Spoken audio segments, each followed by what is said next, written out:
Lens reviews have to change. They need to evolve. So let's talk about it. Welcome back to Raw Talk. I'm Carlos, and today we're going to be talking about this concept of lens language. It's something I've been thinking about for a while, and really what inspired the thought is that I really am enjoying understanding lenses more and more as I grow in my career, as I work on different types of projects. So this idea of lens language, for me, is really where I would like to see some of the technical reviews that happen on YouTube sort of evolve into. Because lens language allows me to understand how a lens might interpret a specific scene, whether it be, a wide angle establishing shot, or whether it be something where I need the environment to frame someone. So I need something in the foreground, something in the background. What does that do to my talent or the subject that I'm trying to capture? And gaining these understandings by looking at real world shots really helps sort of round out this concept of lens language. Because you see, in my opinion, lenses are more than tools.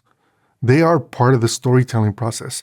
They themselves are storytellers because each lens behaves significantly different to others, right? That's why some are super, super expensive. Some are budget lenses. And then we have a whole range that are somewhere in the middle.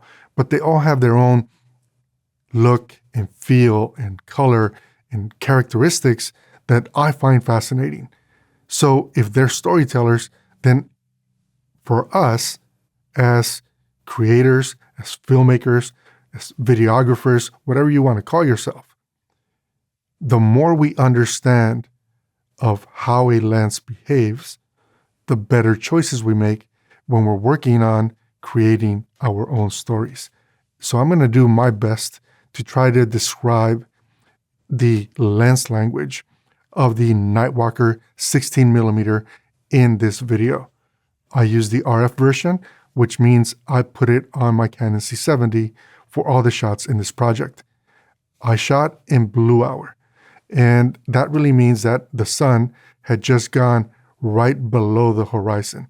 So I wanted to make sure that I understood what opening up this lens was actually going to allow me to capture. So let's jump into it. I should mention that I created a brand new LUT for the C70 for this very specific project. I call it Nightwalker. If you like the look of the clips, the way that the colors are rendered, the way that the shadow detail is held in place, the way that white is not polluted, and so on, you like that look, I'll leave a link in the description for you. Okay, so for this first shot, given that it's a wide angle lens, 16mm, right? Except it's 16mm on a Super 35 sensor, which really means closer to 24mm for everybody who uses full frame. And because it can stop down to T1.2, f1.2 maybe, I wanted to see how much separation I can have. I don't own any other 16mm lens that can open up the aperture that wide. So I was very curious about subject isolation. I was curious about distortion. I was curious about any fringing or artifacts that may happen with highlights or specular highlights and such. The other thing I wasn't really anticipating, again, not owning any other lens that can open up to T1.2, is that when I opened up the aperture, it was really, really bright, which really meant I needed to use 6 stops of ND, 6, so that I could balance out the exposure in that shot. And what I'll tell you is that after seeing what that lens can do in that scenario, I was really impressed at how well corrected it is, how the distortion, because there is some distortion, especially if you get really close to it, is really well balanced. Like optically, that lens is really, really well corrected. And I didn't see all these crazy artifacts that I thought I would see, given that it's a budget lens. So we left the train tracks and started walking down Broadway. and we found a bench in a place that was, there's a lot of vegetation, there's heavy shadows, and the only light really that was available was that from the storefront. You could see the light kind of coming from the store and hitting the sidewalk. So I figured that would be a good way for me to see how this lens might perform in that scenario, right? Where I'm beginning to lose light, but then also there isn't a lot of available light, like the street lamps are not available in that specific spot. And wouldn't you know it, opening up the lens can see in the dark better than my eyes can, to the point where it made the entire scene really bright. The EV meter on the back of my camera showed that I was overexposed by more than 2 stops. So of course, I needed to adjust my exposure. But one thing that really surprised me is that in that scenario, overexposing, I can see just how sharp this lens is. And again, it's on the C70. Some people say the C70 is not as sharp, but really to me, it doesn't need to be any sharper, because that was pretty sharp, to the point that all of these clips that you're going to see have been toned down using my Q Cinetone LUT, because I use that LUT to take away the digital sharpness edge out of modern cameras. So that's what I used. So after I adjusted my exposure, I wanted to give it a much more true to eye look. And I'm a fan of moody visuals, right? But I don't like to crush dark areas of any of my shots whenever I can avoid it. So having enough detail in the shadows to make out either textures or what it is that I'm looking at is very important to me. And I was able to easily accomplish that with the C70 and the 16mm Nightwalker lens. I was able to make sure that the scene was moody to my liking, but then also I didn't lose any detail throughout the shot. So what does that mean for lens language? Well, it means that the lens is going to help you accomplish whatever look you might need. It's going to give you the opportunity to save the information in your shot, whether it be highlights or whether it be something in the deep shadows or the black areas of your frame, and ensure that if you want to keep that information, you have the ability. That's a level of freedom that we don't get from, lenses that are not as fast. So of course that made me curious about separation, because what happens when the background is so much closer to your subject, your talent? And what I'll say here is that, one, I was impressed at the separation. So what I want to be in focus is in focus. And that focus fall off, while it's not super drastic, right? It's not a giant cliff of everything is now out of focus. It is gradual enough to appear and feel natural. As I think about lens language, what this scenario really shows me and tells me is that the Nightwalker lens is going to allow me to move my story forward in a way that brings the audience along and enhances my storytelling, because it's not going to disorient my audience. In other words, I'm able to keep what I want to be sharp and in focus. I'm able to retain any information from highlights to deep shadows if I want to keep them in my story. And more importantly, I'm able to frame my talent, my actor, my product, whatever I'm shooting, in a way that allows the environment to frame that talent or that character to complete this world that we need as part of our storytelling. So let's talk about bokeh for a second. Obviously, the lens opens up really wide, right? Which allows us to get some really nice out of focus especially when we're working with the minimum focus distance. So we can see here the back of Bert's head that is coming in and out of focus a bit because, the wind is blowing and I'm hand holding every single one of these shots. But then also we can see the characteristics of the bokeh. And I would say that the bokeh is really pleasing. And in some ways, the bokeh on this lens looks better than, some of my Canon C70 lenses, which are $5,000 and $6,000 a pop. So I decided I was going to try to do a rack focus. And what I noticed right away is probably what you're seeing on the screen now, which is that the focus breathing is actually really, really well controlled. Well controlled to the tune of it's better controlled than many of the $5,000, $6,000, or $7,000 cine lenses that I've used in the past. So as that relates to lens language, what it really means is that the lens is there to be your partner in the storytelling process, and it is trying to correct for as many variables that could potentially take someone out of the story. So in the next shot, I'm using the environment to help me frame up my talent, Bert. So you can see that I'm using the grass in the foreground, then I'm using the buildings along Broadway as part of the background to continue to sort of round out my story.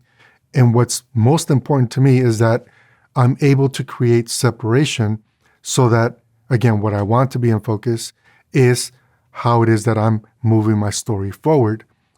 And I think this lens does an incredible job at that separation. And I'm beginning to sound like a broken record, but for this price point and this budget, I haven't seen that from a lot of much more expensive lenses. And I think that while it is manual and many people would rather have autofocus, I think that learning how to shoot with manual lenses really opens up an incredible amount of storytelling power. So from a lens language perspective, I really like the way that the entire environment, whether it be foreground or background or anything around her, is helping me move my story forward. So let's talk about infinity focus. And infinity focus is really important to me when it comes to lens language because I need to understand how infinity focus works on any particular lens. As you may know, the further you step back, especially on a wide angle, the further you step back away from your talent, the deeper your focal plane becomes. And although you can set your lens to infinity focus, and you might think you are in focus, infinity focus on most lenses is actually a range. And in cine lenses, and stills lenses for that matter, that range is so tiny, but it can mean the difference of whether you are in focus or you're not in focus. And fortunately on the C70, you can punch in and you can really punch in to sort out whether you are in focus or not. And what I was really pleased to find is that I was able to hit my focus, right? Which is basically where Bert is. I was focusing on Bert. And it does a good job at, even in infinity focus, creating character separation. And I think from a lens language perspective, right, as we've now seen the infinity focus side, we've seen the close focus side, and a lot of in-betweens, this lens does a terrific job at creating separation from what you want to be in focus, what you want your story to be, and what you want to just augment or help support that storytelling process. That's the lens language that I'm getting out of the 16mm Nightwalker. So after seeing that character separation, of course, I was interested in a tracking shot because it's important to see how a lens sort of behaves as things become in focus or come into focus. And there's nothing better than a tracking shot. Of course, I didn't bring a gimbal, so I'm doing all of this handheld, and here we go. And again, that theme of character separation, that theme of being able to move the story forward because of the way that this lens is able to hang on to what you want as a filmmaker, as a storyteller, to be the focus of your shot throughout, is one of the more impressive things about this lens for me. Obviously, the amount of light I can let in is really good too. But this recurring theme of separation and character isolation is something that I'm really enjoying out of the Nightwalker 16mm. By the time we got to this shot here, we had basically lost all of the available light from Blue Hour. So we were about to start working with just city lights, basically the street lights or the business lights from the businesses up and down Broadway. And I was really impressed to see how well the lens continued to perform. Of course, I'm using the Canon C70, so that DGO sensor on the Canon C70 is doing one hell of a job too, right? So that combination of the C70 and the 16mm Nightwalker lens is doing a really good job at helping me continue to be able to expose properly and get shots. So here's a close-up shot. It's not quite at minimum focus distance, but I am focusing on Bert's hair. And what I wanted to see here is how the bokeh behaves across the frame.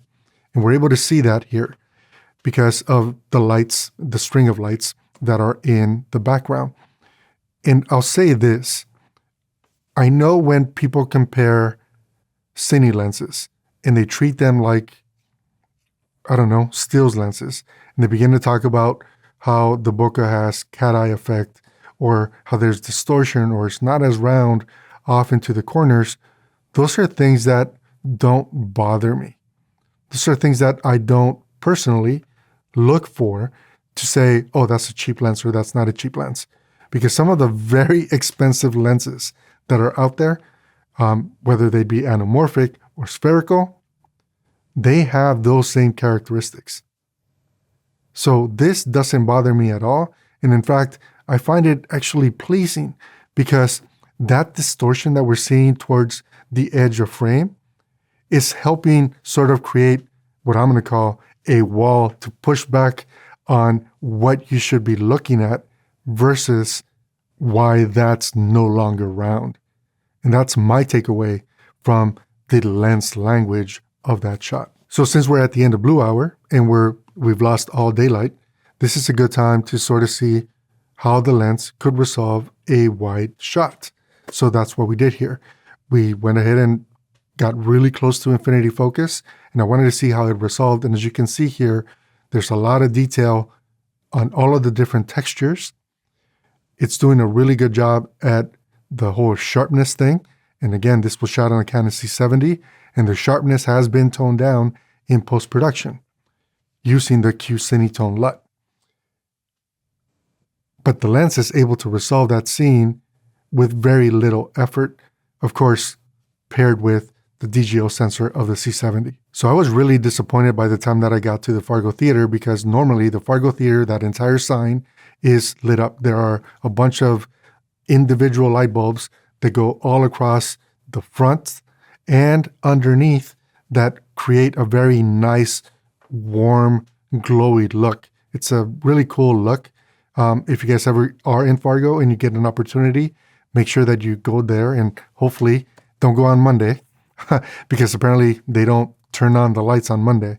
But any other day, for the most part, those lights are on. So when I got to see this, right, given that the front of the Fargo Theater, all the doors, they're black. They are black. And the windows are also black. So I thought there's absolutely no chance that I'm going to be able to expose my shot in the scenario. Lucky for both of us, I was wrong. I was able to get that shot, and I was really pleased by how well the shot looks given the lack of lighting in that area. Now, the bell bank that is right next to the Fargo Theater has a bunch of blue LED lights. And that's something that, we're going to see in the shot, but it's really helping balance out that exposure and allowing me to have enough light to get that shot. So what does that mean for lens language?